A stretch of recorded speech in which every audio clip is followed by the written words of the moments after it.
Fala, meus queridos! E aí, tudo na paz? Beleza? Vamos lá! O assunto que a gente vai tratar hoje, sem enrolação, a gente vai estar falando sobre Europa. Logicamente, a gente vem tratando da Europa há algum tempo, ok? E aí a gente precisa entender as características e os dilemas, os problemas sociais e políticos que existem nesse continente. Vamos lá! A Europa hoje, ela concentra 513 milhões de habitantes, ou seja, é 7% da população mundial. Poxa, mas é tão pouco, levando em consideração aí que a população mundial tem aproximadamente 7,5 bilhões de habitantes, beleza. Só que essa pequena quantidade de pessoas consome 25% de toda a riqueza mundial. Olha só que diferença. 1/4 de toda a riqueza mundial está concentrada nas mãos de 7% apenas da população. E aí a gente precisa entender uma série de fatores específicos que serão influenciados e que influenciarão a população europeia. Veja bem, dentro dessa condição, de algum tempo para cá, algumas coisas começaram a mudar que influenciou algumas mudanças, logicamente, na população de um modo geral. Por exemplo, a questão do estudo aumentou, os anos de estudo aumentaram, ou seja, muitas das pessoas dentro da União Europeia, dentro dos países, eles buscam mudar a sua condição de trabalho estudando mais, ou seja, eles elevam a sua capacidade intelectual aumentando os anos de estudo. E aí, por conta dos anos de estudo, nós teremos aí uma diminuição na taxa de natalidade, levando em consideração que não só os homens como as mulheres, eles querem estudar. E aí, a gente para e pensa, poxa, por que não ter filhos? Ok, se eu quero estudar, eu quero me programar, eu quero buscar uma qualificação profissional, eu quero fazer estágios, eu quero fazer pesquisas, entre tantas outras coisas. Então um filho não seria uma coisa excelente nesse momento, ok?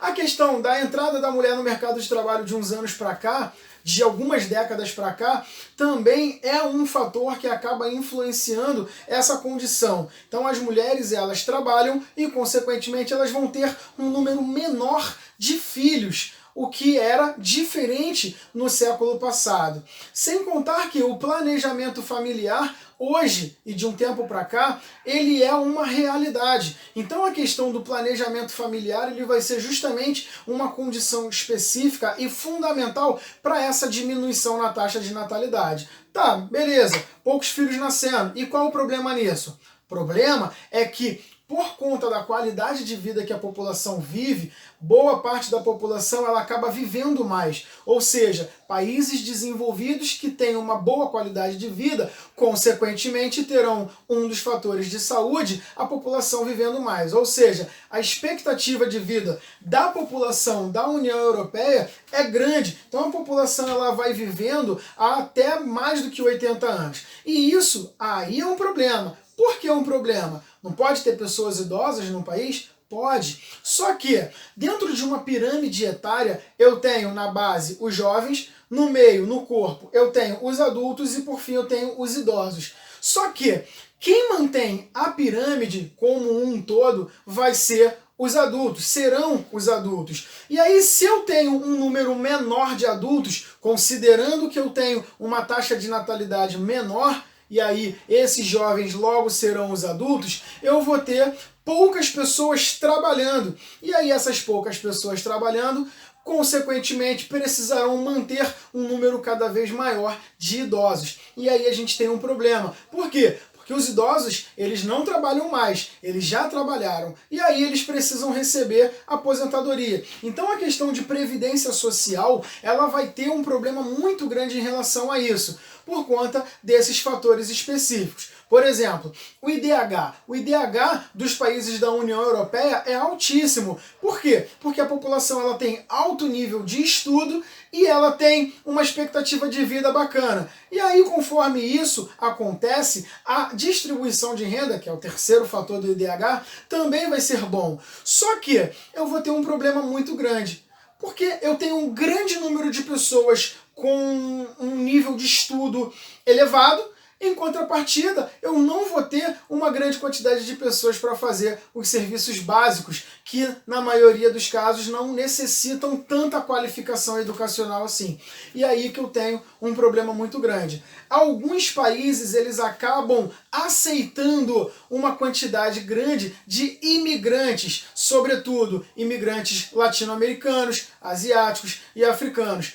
Para que esses imigrantes são importantes? Porque o cara já vai chegar adulto, ele não vai chegar criança, neném. Então ele vai chegar adulto e ele já vai chegar trabalhando nessas funções que provavelmente boa parte da população europeia não iria conseguir trabalhar ou não aceitaria ganhar menos por conta desses problemas que nós temos aí. Problemas esses que a população tem um nível elevado de estudo. Então, a questão da imigração é um ponto em alguns países, um ponto-chave. Entretanto, alguns outros países a gente vai ter problemas em relação a isso, porque o controle de imigrantes vai ser um problema muito grande. Então, o número de refugiados, sobretudo refugiados africanos, conforme a gente viu no conteúdo anterior, eles estão elevados. E aí a gente tem um problema muito grande em relação à xenofobia, por exemplo, da própria população, que acaba criando um certo preconceito com parte dessa população,